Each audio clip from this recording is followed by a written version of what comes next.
శాతవాహనుల యుగం బిట్స్. కొంతమంది చరిత్రకారులు శాతవాహనుల తొలి రాజధాని ధాన్యకటకం కాదని తేల్చారు. అయితే వారి తొలి రాజధాని ఏది? కోటిలింగాల. శాతవాహనులు కర్ణాటక ప్రాంతానికి చెందినవారని అభిప్రాయపడినవారు ఎవరు?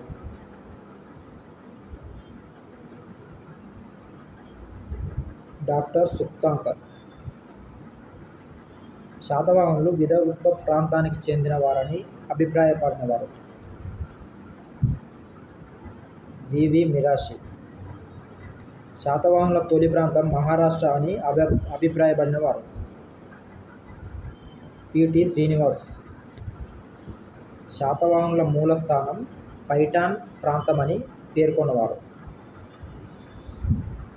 Doctor K Gopalachari.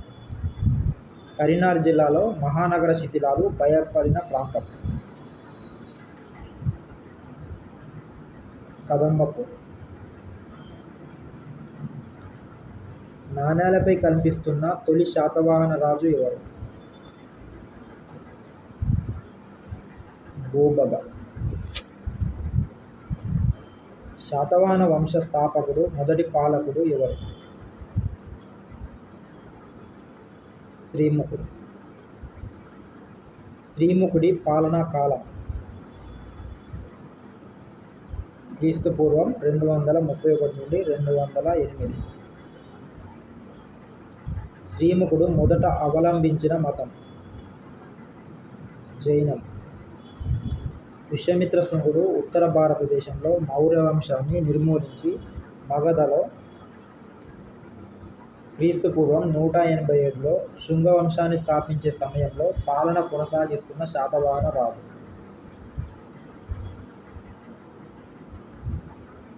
మొదటి శాతకర్ణి. రాబ్సన్ బారువా అనే చరిత్రకారుడు ఏ నదిని కన్నబెన్నగా పేర్కొన్నారు?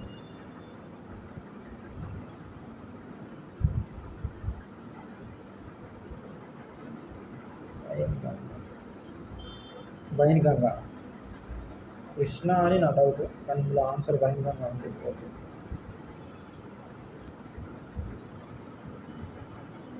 శ్రీముఖుడి తర్వాత రాజ్యాధికారానికి వచ్చిన పాలకుడు? కన్హుడు. నానాఘాట్ శాసనాన్ని వేయించింది ఎవరు? దేవి నగానిక. రెండో శాతకర్ణి మగధ కళింగ ప్రాంతాలను కూడా ఆక్రమించి పాలన సాగించాడని ఏ పురాణంలో పేర్కొన్నారు? యుగ పురాణం. ఏ పాలకుడి కాలంలో శక యవన కళింగ పహ్లవాదులు శాతవాహనుల రాజ్య భాగాలను ఆక్రమించారు? లంబోదరుడు. బృహత్కథ, వాత్సాయన కామసూత్ర కావ్యమీమాంసలో ఏ పాలకుడికి సంబంధించిన ప్రశంస కనిపిస్తుంది? కుంతల శాతకర్ణి. శర్వవర్మ గుణాఢ్యుడు ఎవరి ఆస్థానంలో ఉండేవారు? కుంతల శాతకర్ణి. శాతవాహనుల్లో 15వ రాజు? రెండో శాతకర్ణి. గాథా సప్తశతి గ్రంథ రచయిత? ఆలుడు. గౌతమిపుత్ర శాతకర్ణి త్రిసముద్రతోయ పీతవాహన అనేది ఎవరి బిరుదు?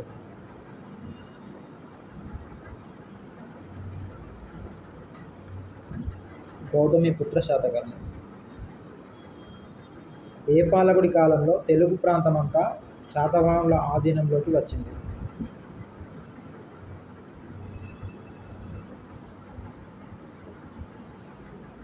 గౌతమిపుత్ర శాతకర్ణి. మహారాష్ట్ర, మధ్యప్రదేశ్, ఉమ్మడి ఆంధ్రప్రదేశ్ ప్రాంతాలన్నింటినీ కలిపి పాలించిన చివరి శాతవాహన చక్రవర్తి ఎవరు? యజ్ఞశ్రీ శాతకర్ణి. శాతవాహన వంశానికి చెందిన చివరి పాలకుడు రాజ్యాన్ని పంచుకొని పాలించారని కొంతమంది చరిత్రకారుల అభిప్రాయం. ఆ సమయంలో తెలంగాణ ప్రాంతం ఎవరి పాలనలో ఉందని వారు పేర్కొన్నారు. కౌశికీపుత్ర శాతకర్ణి ధాన్యకటకంను రాజధానిగా చేసుకొని పాలించిన రాజు.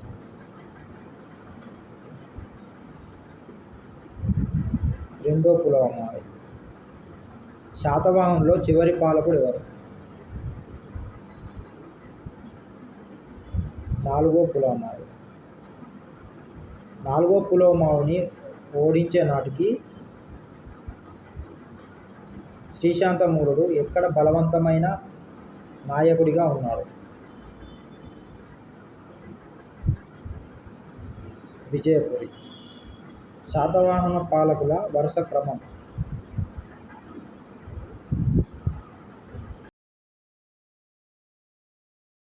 గౌతమిపుత్ర శాతకర్ణి, రెండో పులహమావి, యజ్ఞశ్రీ శాతకర్ణి. శాతవాహనుల కాలంలో ద్రవ్యపరమైన ఆదాయాన్ని భద్రపరిచే వ్యక్తిని ఏమని పిలిచేవారు? హిరణ్యకుడు. శాతవాహనుల కాలంలో రాజాజ్ఞలు, రాజ్య వ్యవహారాలను పత్రాల్లో రాసి భద్రపరిచే వ్యక్తి. నిబంధకారులు. నిబంధకారులకు మరో పేరు అక్షపటకులు. కరీంనగర్ జిల్లాలోని మునులగుట్ట అనేది జైన స్థావరం. శాతవాహన కాలంలో కుల పెద్దలను ఏ పేరుతో పిలిచేవారు? గహపతులు.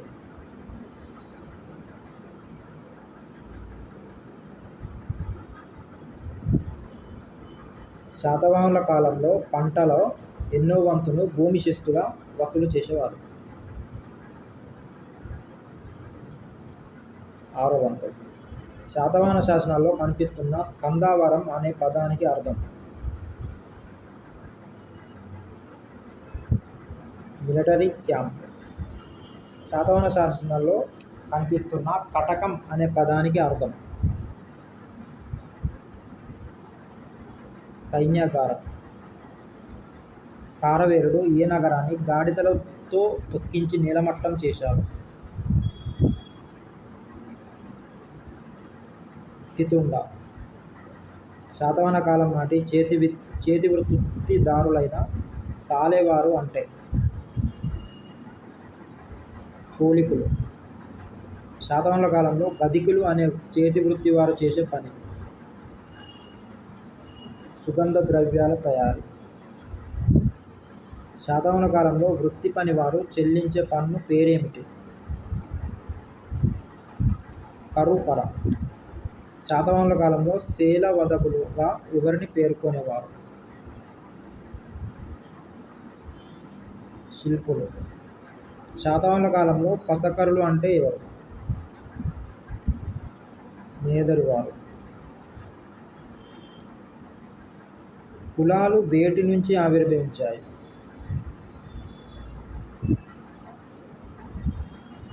వృత్తి సంఘాలు. శాతవాహనుల కాలం నాటి ప్రజల ప్రధాన ప్రయాణ సాధనం?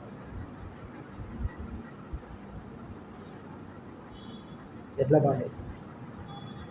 శాతవాహనుల కాలంలో విదేశాలతో వర్తకం చేసేవారిని ఏమని పిలిచేవారు?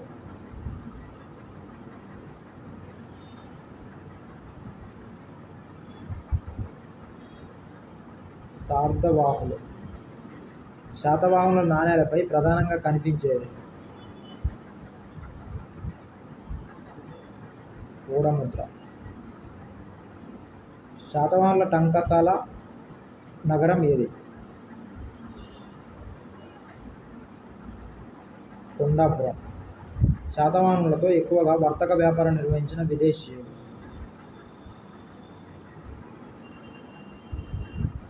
రోమన్లు. శాతవాహనులు సముద్ర తీరంతో పాటు ఏ నదుల ద్వారా కూడా విదేశీ వ్యాపారం నిర్వహించేవారు? మూసీ, గోదావరి. గౌతమి బాలశ్రీ ఎవరి తల్లి? గౌతమిపుత్ర శాతకర్ణి. శాతవాహనుల కాలంలో అధికంగా చెలామణిలో ఉన్న లోహం వెండి.